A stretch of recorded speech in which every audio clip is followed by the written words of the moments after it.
Everything. Not being in control, not knowing, anticipation, like waiting for something to go wrong. Tom Hardy doesn't chase the spotlight. He steps in, disappears into a role, and comes out looking like someone new every time. His transformations hit hard because they're fueled by a small circle of actors he considers the greatest, the ones who push him to level up. Hardy studies them, respects them, and matches their intensity without ever needing attention. And before we dive into these legends, make sure you're subscribed so you never miss a deep dive into cinema's most unpredictable icons. His whole reputation rests on a mix of precision and chaos, control and danger. Bronson, Bane, The Revenant, Locke, each role unlocks a different side of him, and he's exact about his influences. He admires actors who transform completely, who can shed their identity and step into another with ease. He's worked with Oscar winners and cult icons, but only 5 names keep surfacing. 5 performers who changed how he builds characters from the inside out. These are the actors Hardy calls the best of all time.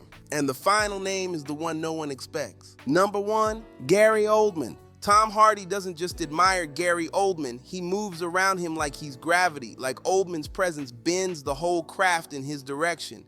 Ask Hardy who the greatest living actor is, and he never pauses, never searches for words, he just says Gary. And he means Gary Oldman, the shapeshifter, the man who can erase himself so completely it feels supernatural. Gary Oldman is my hero. That's it. You know, he's like, right. When I went to drama school, everybody used to quote him in all of his films. On the set of Tinker Tailor, Soldier Spy, Hardy caught something huge. Oldman didn't need dialogue to run a scene. A single look, one slow breath, one heavy silence.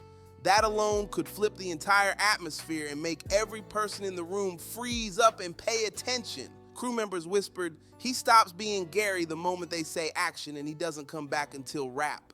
And Hardy watched that day after day like he was witnessing a master unlock some hidden code. He carried that energy with him. You can see Oldman's imprint in Hardy's quietest roles. Eames, Bob Saganowski, even flashes of Bane, characters built on controlled stillness, coiled tension, and emotional danger hiding under almost no movement at all. That's Oldman's signature running through Hardy's style like a fuse. For Hardy, Oldman wasn't a mentor. He was permission to vanish into a character without apology, without limits, without explanation. But that particular shot was, how did it feel? I can't tell you how it felt to be in that one, but to watch it, I was like, what? Wish I was in that. Number 2, Daniel Day-Lewis. And some actors disappear into roles, but Daniel Day-Lewis wipes the line between actor and character so clean, it feels like he's crossing over into another reality. Hardy jokingly calls him the Ghost King, the one example everybody studies, chases, worships, but never actually reaches, no matter how hard they try. Hardy didn't just admire him, he studied Day-Lewis like a man hunting for the blueprint of greatness. He watched the behind-the-scenes footage of There Will Be Blood like it was sacred scripture, replaying the isolation, the discipline, the way Day-Lewis builds tension so slow and so steady, it feels like the whole room might crack from the pressure. Hardy once admitted that watching Day-Lewis work made him feel like he'd barely started learning the craft, and he meant it. During The Revenant, that influence popped out in full force. Hardy stayed locked inside his character, kept a steady inner rhythm, and used silence like a weapon, letting stillness hit harder than shouting ever could. A director once said watching Day-Lewis work was like sitting in a cathedral. And Hardy understood that line instantly because he felt that same sacred focus in his own bones. Hardy isn't trying to turn into Day-Lewis. He's trying to reach the kind of depth Day-Lewis proved was actually possible. The kind that scares you because you can feel how real it gets. Do anything to endanger my team. If you report anything which undermines my authority, if you portray my officers. Number 3, Marlon Brando. Hardy doesn't treat Brando like some shiny hero. He treats him like a full-blown puzzle, a mystery he's been trying to decode since he first stepped in front of a camera. Brando broke every classic acting rule. Pauses that felt wrong, mumbles that sounded messy, rhythms that made directors nervous, and somehow turned all those mistakes into raw emotional truth that hit straight in the chest.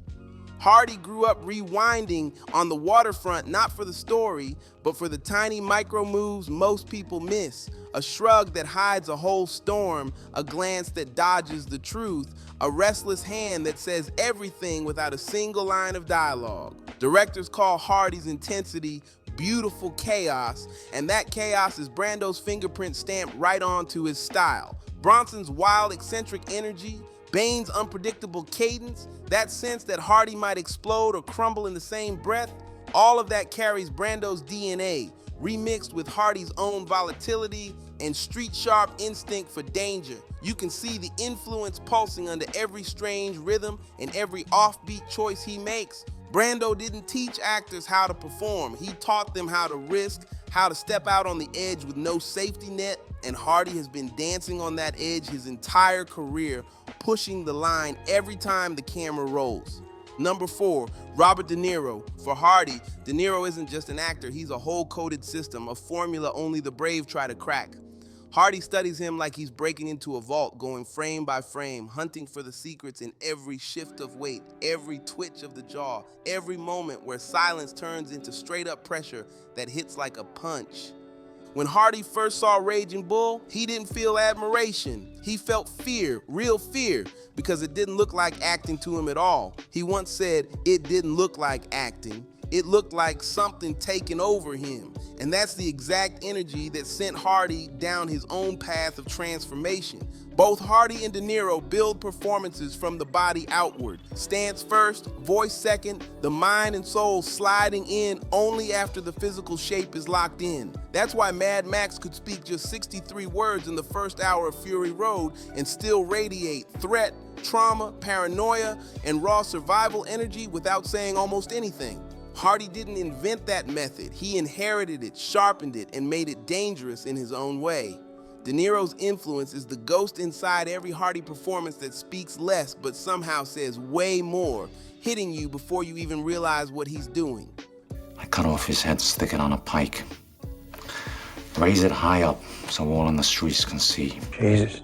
Yeah, them engines down Texas way. You know, they may rob you, ain't gonna take your top knot. Number 5, Sean Penn. Sean Penn isn't the safest actor to admire, and that's exactly why Hardy rates him so highly, because Hardy never praises safety, he praises danger, truth, and the kind of emotional heat most performers are scared to touch. Penn walks into a role like he's stepping into a fire, and Hardy pays attention to every spark. Hardy once described Penn's performances as things you shouldn't be allowed to witness. Raw, exposed, and almost too real to look at. Mystic River, milk, 21 grams. Penn doesn't clean up emotion or make it look pretty. He rips pieces off himself and throws them onto the screen like he's daring the audience to keep watching. That ruthless honesty flipped something inside Hardy, especially during The Revenant, where he studied Penn's broken rhythm, those jagged pauses, and the way silence becomes a weapon sharper than shouting. Penn's performances don't cry, they bleed straight through the frame. And Hardy has been chasing that kind of brutal truth ever since, the kind that costs something real. Penn isn't Hardy's idol, he's Hardy's warning flare, his reminder that acting isn't imitation, it's sacrifice. And if you're not giving something up, the audience will feel it instantly. Tom Hardy never needed fame, he needed transformation, the kind that burns the old version of you down and rebuilds something sharper, stranger, and way more powerful. And these 5 actors didn't just inspire him from a distance. They shaped his whole craft more than any award, any director, or any flashy headline ever could. They didn't just influence him, they built the storm he drags into every role, the fire in his silence, the danger in his stillness, the depth in every twisted character he creates. Like, subscribe, and drop a comment. Which actor shaped your taste forever?